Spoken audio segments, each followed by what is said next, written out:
The People versus Barack Obama. That's the name of an explosive new book by commentator and best-selling author Ben Shapiro.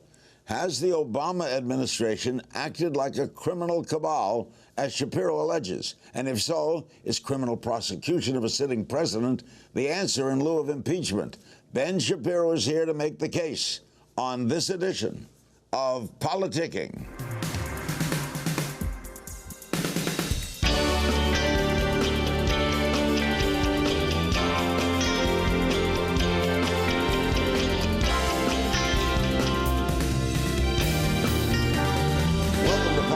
I'm Larry King. He's editor-in-chief of Breitbart News and a New York Times best-selling author. His latest book, The People versus Barack Obama, The Criminal Case Against the Obama Administration, is out right now. And Ben Shapiro is my guest, joining us here in studio. Thanks, Ben, for coming. No, thanks for having me. All right, he's 2 years into his second term. You're not going to impeach him.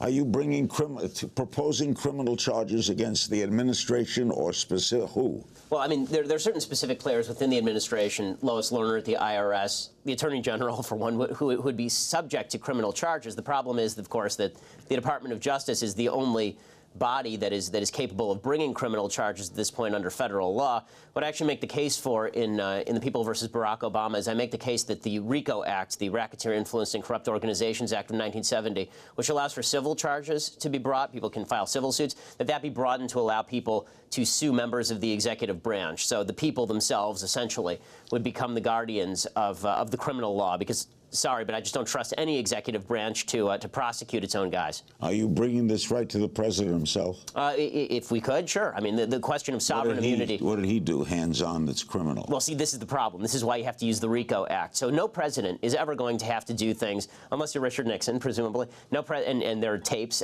is going to have to do things that are particularly hands-on. The government is run much more like a mafia-esque organization in which you have somebody at the top who makes a basic demand that certain things be done, and then somebody at the low level says, okay, well, I want to up my career, why don't I do this, right? This is Henry II with Thomas Becket, right? Will no one rid me of this meddlesome priest? And then somebody goes and rids him of the meddlesome priest.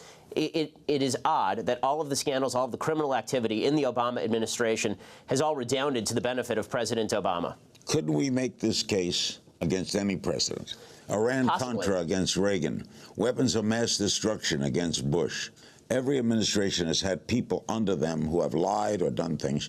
We could indict Washington. Well, I'm not sure we could indict Washington, but I think that certainly... I'm sure something was done.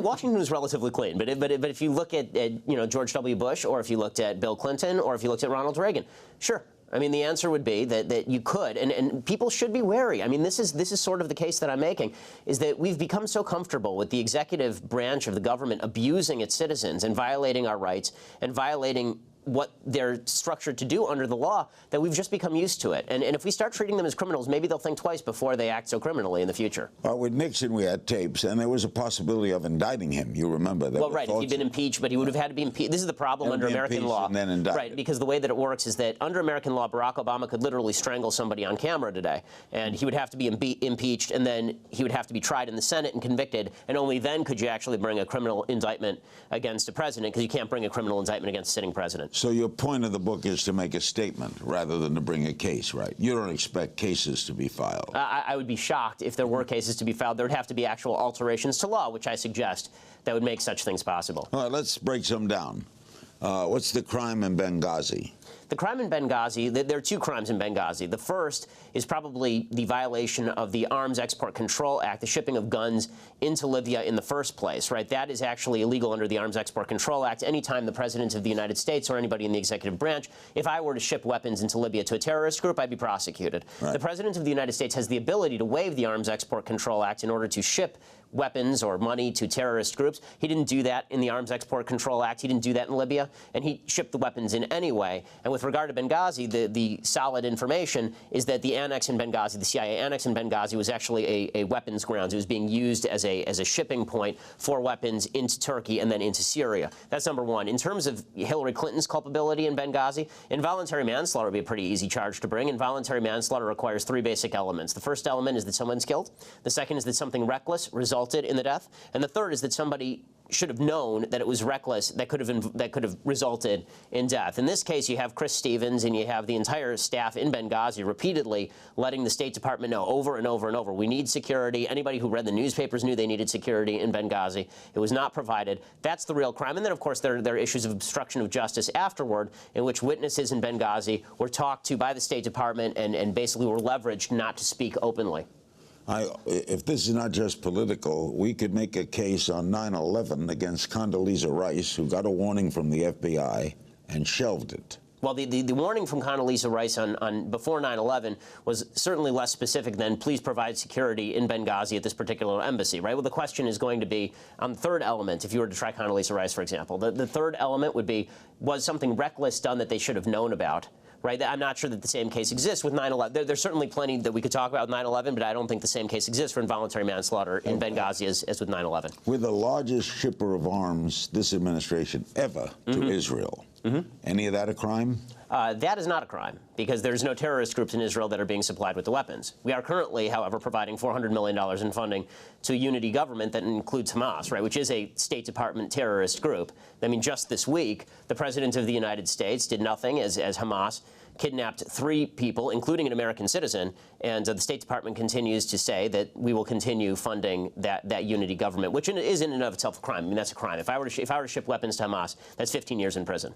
The IRS scandal, what was the crime?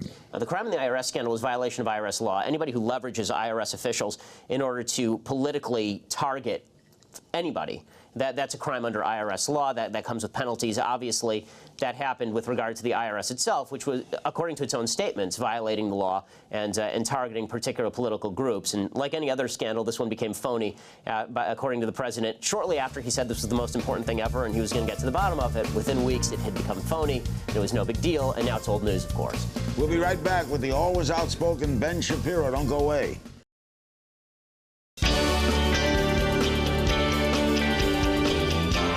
Are you a right-winger making a statement against the left-wing administration, or are you a lawyer making a criminal charge that you would be making here against George Bush or Ronald Reagan or any of the other previous presidents except Washington? Both. I mean, I think that there's no question I'm a conservative, and I'm open about that. I mean, anybody who's watched my career would be hard-pressed to call me anything but. But by the same token, the case that I'm making is really one against executive overreach, because we have a choice as a country here. And the choice of the country is pretty simple. The executive branch has grown so much. There are 2 million people who work for the executive branch. All the branches of government are now armed. I mean, literally every branch of the executive branch, every regulatory agency has its own SWAT team. Because of that, we have to make a choice. Is someone ever going to be held accountable in the executive branch, or are they not? And so we have really, we have to decide, do we want an executive branch this large, number one? And number two, if we do want an executive branch this large, how exactly are we going to be holding them accountable, no matter who's running the show? Because the truth is that half the stuff that I indict President Obama for in this case against Obama is impeachable or indictable under Bush. I mean, what was done with regard to the NSA obviously started under George W. Bush and was doubled down under President Obama. Snowden would be a chief witness for you, absolutely, would he not, right? Sure. What about the obstruction of justice against this administration? How has it obstructed justice? Well, I mean, they've done that multiple ways. I mean, the obstruction of justice charge basically applies to not only jury tampering but witness tampering, trying to stop federal officials or state officials from engaging in the execution of the law. One of the easiest ways to cite that would be, for example, the president's immigration policy. You know, simply saying we're not going to prosecute anybody between the ages of 16 and 30 who's in the country illegally. That's not a prosecutorial discretion issue. That's a blanket statement, and it's a blanket political statement that the president is not empowered to make under the Constitution. If in fact, I were to say, if I were to go to the INS or now ICE, and I were to stop them from deporting anybody, I'd be carted off to prison. If the President of the United States gives that order, then he's championed as a champion of the people. So this is a blanket statement against the structure of government. Well, against the current structure of the We're not a branch. democracy, right? We're not at this point. I mean, what we have is an executive tyranny, essentially. The president can do whatever he wants. I mean, what exactly? Any president. And this is something I think that the left and right should unite on. Honest to God, because when it was Bush, then I think that the media did a much better job of covering Bush than they have covering Obama, mainly because they're motivated against Bush, just in the same way that I've probably done a better job of covering President Obama than I did covering President Bush. hopefully we can all, I think at this point, learn that all presidents should be covered with a certain fair level of skepticism. But the executive branch itself, no matter who runs it, you grant this much power to any one body of government, and you've got a problem. And I think we should avoid being Arthur Schlesinger, who, when it was Richard Nixon, was writing the imperial presidency, and then when it was Jimmy Carter, was talking about how the executive didn't have enough authority. I think we should recognize at this point the executive has plenty of authority. And no matter who is in charge, we are all going to feel the brunt of that, and there's no answerability. Why on the right is there so much hostility, and a serious question, toward this president? Because he's the most extreme president we've ever had. Most extreme. Now, liberals think he's too conservative. Paul Krugman did an article today in the New York Times saying he's entitled to his opinion. Yeah, no, he certainly is. Paul Krugman could say Ben Shapiro. No, I'm sure he does. But but he made a case of the Health Act is kicking in, more insurance companies on board, more. You said people wouldn't sign up, they're signing up. Well, but I'm getting at the core of it. Why such hostility? Is it racist? Absolutely not. Absolutely not. Why in the world would it be racist? What exactly is racist about calling out his policies? There's nothing. What it's done with such, and for example, there's a part of the right, some in the Tea Party, that make him think that he's sitting there deliberately acting against the United States, like, I'm opposed to my own country. That's idiotic. Well, I think that he has interests that are opposed to certain aspects of America. Sure. Just like any, the definition. You can say any president. No, no, I think that he's different in this way. I think that his ideology motivates him to scale back on America's role in the world. By the way, I think the same thing about Hillary Clinton.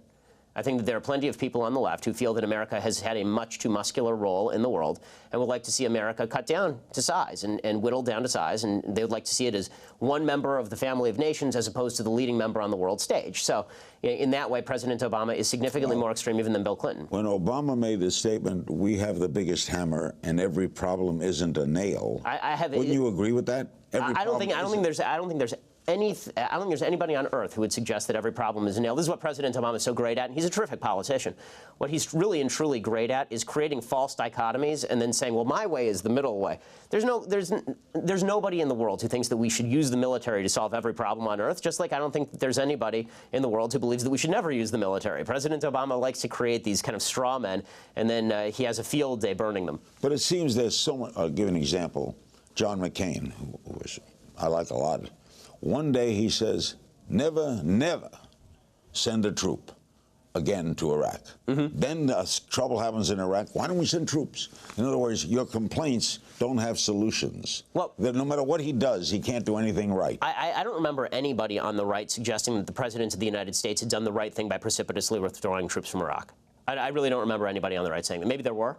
I don't remember that. In 2011, as we were pulling troops out of Iraq, virtually everybody on the right was unanimously saying that we are now pulling out of a winning situation, and that is going to lead to chaos. They were unanimously saying there were weapons of mass destruction there, and they were all wrong. Well, that was also members of the left. I mean, that was Bill Clinton and Hillary Clinton and John Kerry. Based on information given to them by the right. And that's not true. Based on information given them by Bill Clinton. Bill Clinton was giving the exact same information when he was bombing Iraq in the late 90s. Exact same information. When Obama does things like sell more arms to Israel than all presidents combined, why don't you applaud him? Because he's not the one who's making that decision. Yes, he is. No, he's not. The Congress passed the bill, and he's executing. He's sold more than anybody. He's also given more aid to the Palestinian Authority. He's also given more aid to various countries around the region. He has made a deal with Iran, a country that is openly developing nuclear weapons, and that deal is going to result in them going nuclear. He's basically now talking about handing over Iraq to Iran. He has turned Syria into a hot mess. Some Republican senators said yesterday we should talk to Iran. Well, those Republican senators are wrong too. He's the president. He makes foreign policy. Is there anything you like about him? President Obama? I think he's a beautiful speaker. I think he's a beautiful speaker. The book is The People versus Barack Obama. And I knew Ben when he was 12 years old, and he was a great violinist. And when we come back, we'll get the latest from Iraq and how involved the United States should be in what's happening there, plus talk about the growing humanitarian crisis along America's southern border. Stay tuned.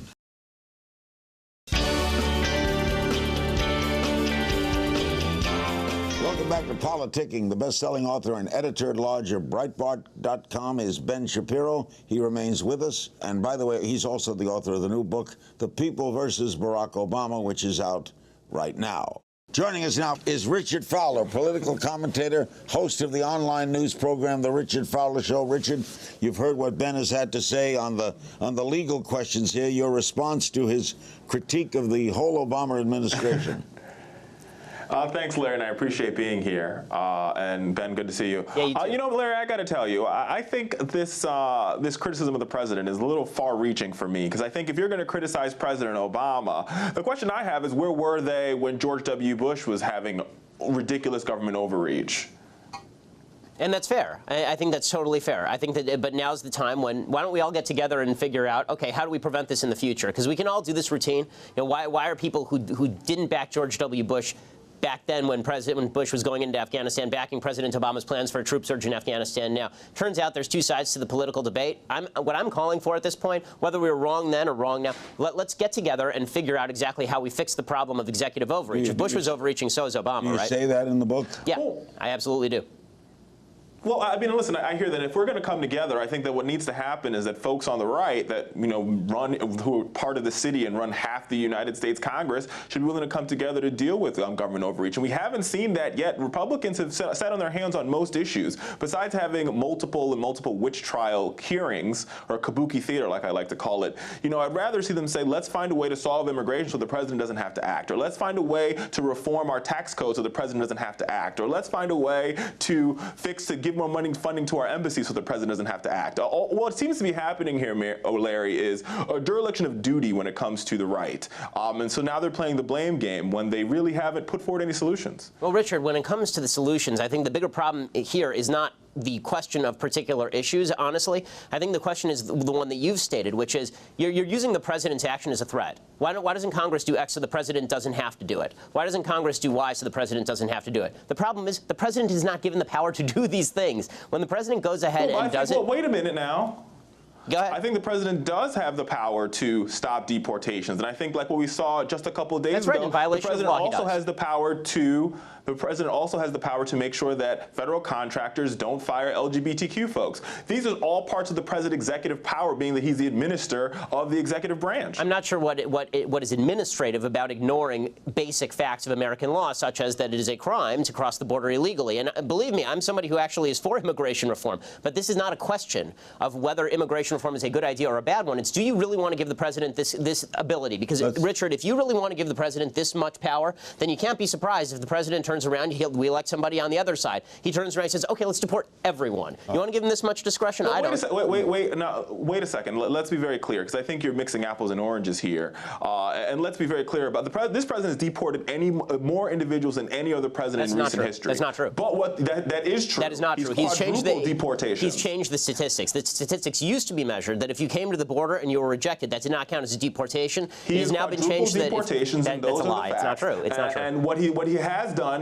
now the folks who aren't being deported are those individuals who came to the country at no fault of their own, who pledge allegiance to our flag, they go to our schools, and they want to pursue the American dream. Some of these individuals serve in our military. And the president has the power to instruct his secretaries to do whatever he chooses to see fit for them to do. And there we go. That is not a violation of federal law. He can instruct his secretaries to do whatever he sees fit to do, and this is the problem on every issue of American law. That is not a violation of federal law. Let me interrupt, guys, because I'm not a lawyer, and we'll get it.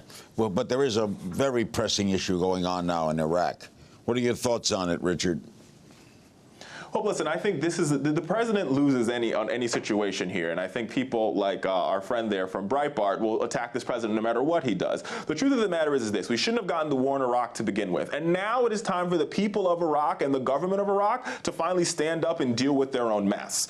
And I think if we're going to provide support as a country, that support can only come after Iraq figures out exactly what it's going to do.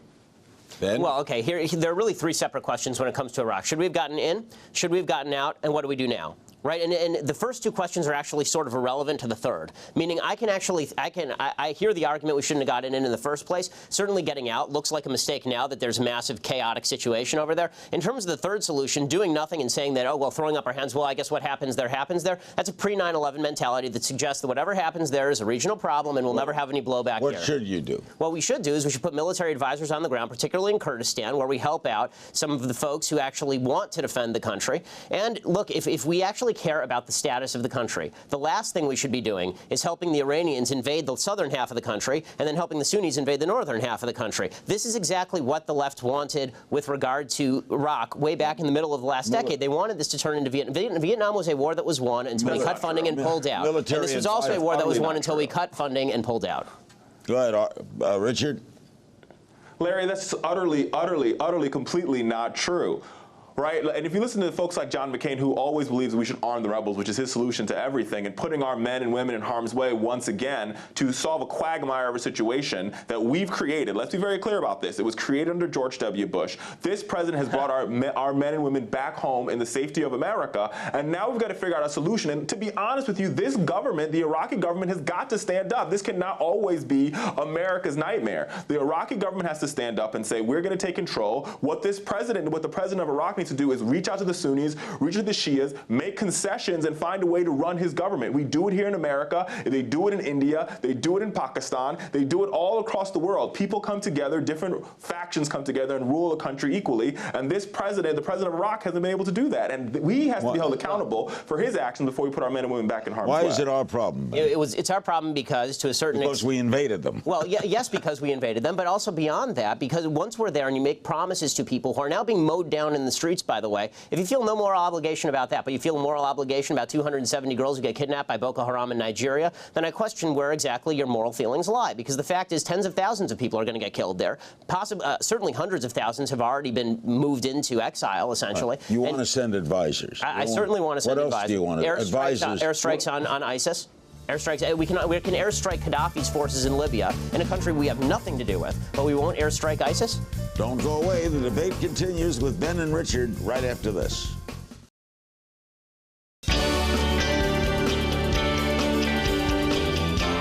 What's wrong with that, Richard? Why not airstrike? Well, listen, I think I would like for him to define what military advisors mean. One, because we've already trained the Iraqi military, and it's not our fault the Iraqi military is surrendering as fast as possible, right? That's not our issue. That's not our problem. Now, where I do agree with him is I think that I have no problem, and I think this president has no problem with some sort of drone warfare, sending some drones over there to strike ISIS. But with that being said, we need a solution where all the parties are at the table. And unfortunately, that can only happen when the Iraqi government stands up here. Well, that also happens, actually, and was happening when the American military was there. I mean, if you read the pieces in the New Yorker by a great reporter who's actually on the left, he was talking in specific detail about the fact that when the U.S. military was there, they were speaking every day with Maliki, so and they were telling him. How long would you want the U.S. military to be there? Is the question. If the U.S. military there is there for decades, we can live. How long do you want our men and women to be put in harm's way? Let me ask you this: how many American men and women were you willing to let die for no reason now? Because now the country is gone, right? So you got 4,500 American men and women who died there, and their blood is worth nothing because the country is gone.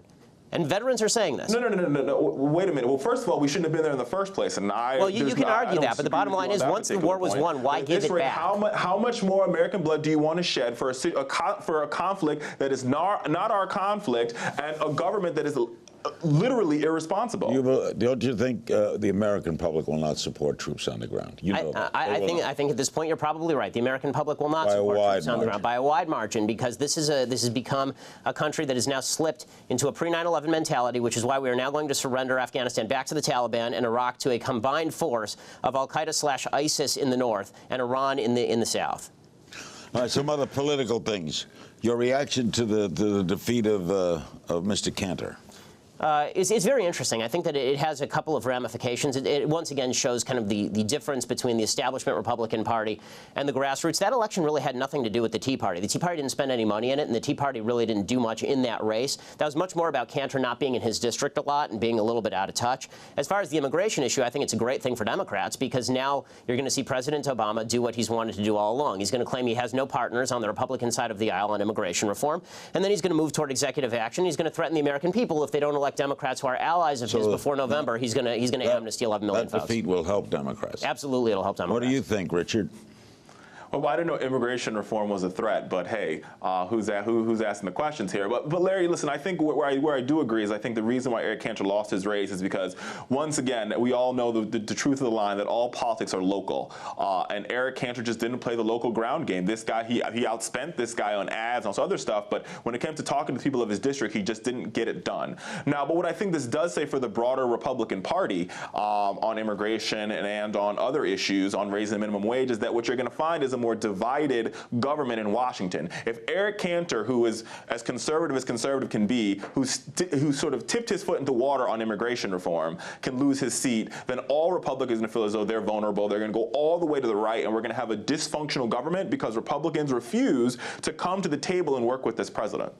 Why can't we have immigration reform? I mean, the reason we can't. George Bush led the parade. I mean, listen, I would be fine with immigration reform. I think most Americans actually agree on immigration reform. On this basic, immigrants. On this exactly on this basic count. Right, you can't have this at a very basic level. You can't have a welfare state with open borders, right? Because people come across the border and take advantage of the welfare state. So what you have to do first is you have to secure the border, and then you figure out what to do with the people here, whether that means pathway to citizenship or whether that means just legal residency. And I think that pretty much everybody agrees on that. The problem is that the president has been so lax on border security that people don't trust his enforcement of border security. So this has been the sticking point. Wait a second here. Now, first, I don't think that border security and a pathway to citizenship are mutually exclusive. Those two things can happen simultaneously at the same time, and that is the compromise. That is the place of compromise for Democrats and Republicans, Larry. They can happen at the same time. We can build a fence, we can build a wall, we can build an electric fence if that's what they want, but at the same time, we need to provide a pathway to citizenship for those 11 million that are in the shadows. The Republican Party's problem is they cannot get a pathway through citizenship out of the United States House of Representatives, whether they like it or not, whether we beefed up the border or not, whether we put Marine Team 6 on the border, they would still not be able to pass a pathway to citizenship. That's simply not true. If you secured the border, people would pass a pathway to citizenship. Count the votes. I promise you, I know the Republican Party pretty well, and if you were to secure the border, then you would be able to pass a pathway to citizenship. You would. Why can't those happen? Why are those two things mutually exclusive? Why are they connected?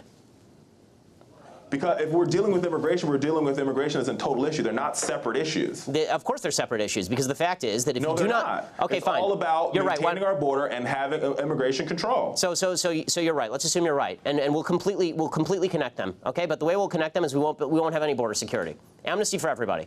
Is there a problem or no? That's not what. But see, but this is exactly where they go to, Larry. Every time we have these discussions, this is where we go to. Why don't you explain why they have to be connected? And that is not. Well, wait a second.